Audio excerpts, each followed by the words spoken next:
আর বাংলাদেশের এই অগ্নিগর্ভ পরিস্থিতির কারণেই থমথমে সীমান্ত। ফুলবাড়ি সীমান্তে আজকে বহু বাংলাদেশি নাগরিক ফের নিজের দেশে দ্রুত ফিরতে চাইছেন বাংলাদেশি নাগরিকরা। অনুপ্রবেশ আটকাতে সীমান্তে আঁটোসাঁটো হচ্ছে নিরাপত্তা, বাড়তি নজরদারি করছে বিএসএফ। আপাতত ফুলবাড়ি সীমান্তে বাণিজ্য বন্ধ, সার দিয়ে দাঁড়িয়ে রয়েছে পণ্যবাহী ট্রাক।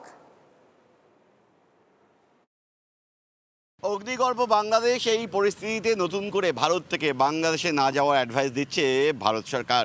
আমি দেখাবো ফুলবাড়ি সীমান্ত, কার্যত বিভিন্ন বাংলাদেশ সীমান্ত কিন্তু থমথম করছে। সকাল থেকে বাংলাদেশ থেকে সেভাবে যে সমস্ত মানুষজন চিকিৎসা বা অন্যান্য প্রয়োজনে ভারতে আসেন তারা আসেননি।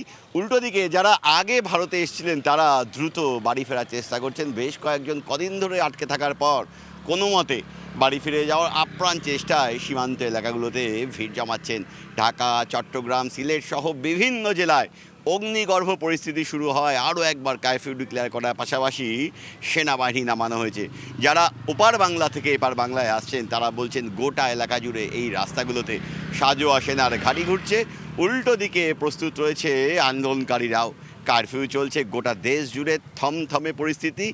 এই পরিস্থিতিতে কিন্তু ভারতেরও উদ্বেগ বাড়ছে। কেন্দ্রের সরকার প্রতিবেশী দেশ নিয়ে আগ বাড়িয়ে মন্তব্য না করলেও সীমান্তগুলোতে কিন্তু বাড়তি নজরদারি করা হচ্ছে।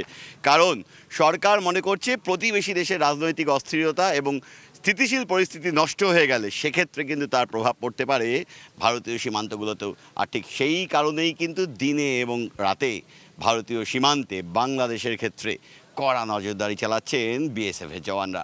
ক্যামেরায় দীপায়নের সঙ্গে প্রসেনজিৎ, TV9 বাংলা।